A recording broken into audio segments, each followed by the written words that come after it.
สวัสดีท่านผู้ชมกลับมาพบกับรายการ Time to Share สำหรับหัวข้อที่เราอยากจะนำเสนอในวันนี้ก็คือเกี่ยวข้องกับเหตุการณ์ที่ว่าเกิดขึ้นในแถบชายแดนของลาวทางภาคเหนือก็คือเมืองปักท่าแขวงบ่อแก้วหรือว่าเขตภูผามนเนาะที่ว่าทหารลาวเฮาปะทะกับแก๊งที่ว่าบ่ทราบฝ่ายเนาะก็คือกลุ่มแก๊งค้ายาหั่นแหละเนาะที่ว่าอยู่ตามแนวชายแดนที่ว่าเป็นข่าวใหญ่ในช่วงที่ผ่านมาซึ่งหลายคนอาจจะได้เห็นข่าวนำกันเนาะซึ่งว่าในปัจจุบันก็ยังสืบต่อในเรื่องของการแก้ไขปัญหาดังกล่าวให้มันเกิดขึ้นและก็ให้กลับมาสู่สภาพปกติให้ไวที่สุดโดยเฉพาะเรื่องของพี่น้องประชาชนที่ว่าอยู่ในพื้นที่ใกล้เคียงเนาะเพราะว่าตอนนี้ก็ถือว่ามีหลายอย่างหลายปัจจัยที่มันกระทบจากภายนอกและก็ภายในเนาะข่าวหนังสือพิมพ์แขวงบ่อแก้วได้รายงานในวันที่4มิถุนายนปี2025นี้แขวงบ่อแก้วได้เปิดกองประชุมเนาะมีการเผยแพร่และก็แก้ไขปัญหาสภาพการที่ว่าเกิดขึ้นอยู่เขตภูผามนเมืองปากท่าแขวงบ่อแก้วโดยภายใต้การเป็นประธานของท่านทองจันทร์มณีไสเจ้าแขวงบ่อแก้วพร้อมโดยภาคส่วนที่เกี่ยวข้องเข้าร่วมนำกันกองประชุมในครั้งนี้ได้รับฟังเนาะการผ่านบทรายงานแจ้งสภาพการและก็การแก้ไขเหตุการณ์ที่ว่าเกิดขึ้นอยู่ภูผามนเมืองปากท่าแขวงบ่อแก้วและทิศทางแผนการแก้ไขต่อหน้า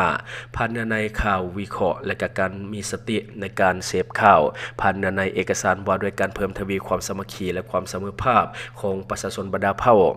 ท่านทองจันทร์มณีไสสีนำต่อกองประชุมโดยให้สืบต่อลงพื้นฐานสร้างก่อสร้างหักฐานการเมืองโดยเฉพาะแม่นการเต้าโฮมความสามัคคีและสร้างความเข้มแข็งให้แก่อำนาจการปกครองบ้านและพ่อแม่ประชาชนบรรดาเผ่าให้แน่นแฟ้นเพื่อรับประกันให้แก่การนำพาการเมืองแนวคิดของประชาชนให้รับรู้และก็เข้าใจลึกซึ้งต่อกับแนวทางของนโยบายของพรรคและกฎระเบียบของรัฐ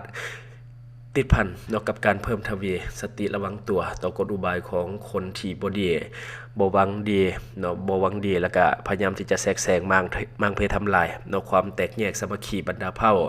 ด้วยการจัดตั้งโฆษณาเผยแพร่เสื่อซึมเนาะเสื่อมซึมแนวทางนโยบายของพรรคและระเบียบของรัฐโดยที่ว่าได้วางออกอย่างลึกซึ้งสืบต่อนำพาสินำและก็อำนาจการปกครองบ้านกองร้อนและก็ปกสบ้านก็คือประชาชนให้เข้าใจและก็รับรู้อย่างลึกซึ้งต่อกับวิธีการป้องกันชาติป้องกันความสงบความเป็นระเบียบเรียบร้อยของบ้านแม่นสิทธิ์และก็หน้าที่ของหมดทุกคนที่จะต้องได้ติดตามกฎกาเก็บกรรมสภาพรอบด้านสกัดกั้นปรากฏการณ์ย่อท้อต่างๆที่ว่าเกิดขึ้นในสังคมให้หมดไปจากสังคมอันนี้ก็คือเนื้อในข่าวสารเนาะที่เราได้มาจากเพจของหนังสือพิมพ์ลาวพัฒนาที่ว่าเพิ่นได้ลงไว้ก็คือเรื่องราวของภูผามนเนาะที่ว่าเกิดขึ้นในช่วงที่ผ่านมาถือว่าเป็นข่าวใหญ่บ่ได้ดังเฉพาะแต่ในลาวแต่ดังไปทั่วอาเซียนโดยเฉพาะมีหลายประเทศที่ติดตามข่าวนี้อย่างใกล้ชิดเพราะว่ามันเป็นเรื่องละเอียดอ่อนที่ว่าเกิดขึ้นตามแนวชายแดนซึ่งว่าเพื่อนบ้านของเฮาก็มีการเตรียมการรับมือกับเหตุการณ์ต่างๆที่มันอาจจะเกิดขึ้นแต่โชคดีเนาะทางฝั่งสปปลาวของเฮาก็คือสามารถที่จะควบคุมสถานการณ์ไว้ได้แต่ก็หนีบ่เว้นเรื่องของการเกิดความสูญเสียเนาะก็คือมีไอ้น้องทหารทางฝั่งลาวของเฮาเสียชีวิตจากเหตุการณ์ดังกล่าวนอกจากข่าวที่เป็นทางการก็คือ2ท่านเนาะที่ว่าได้เสียชีวิตจากเหตุการณ์ดังกล่าวก็แสดงความเสียใจเนาะก็คือเสียชีวิตและก็เสียสละเพื่อชาติในการต่อสู้กับกลุ่มแก๊งของคนบ่ดีที่อยู่ตามแนวชายแดนเนาะอันนี้ก็คือข่าวที่ว่าเฮาเก็บมาเล่าในวันนี้หวังว่าท่านจะได้รับสาระดีๆบริษัทเพชรสุขมิไซเจริญทรัพย์จำกัดผู้เดียวบริการก่อสร้างครบวงจรหับสำรวจพื้นที่ก่อสร้างและให้คำปรึกษาโครงการ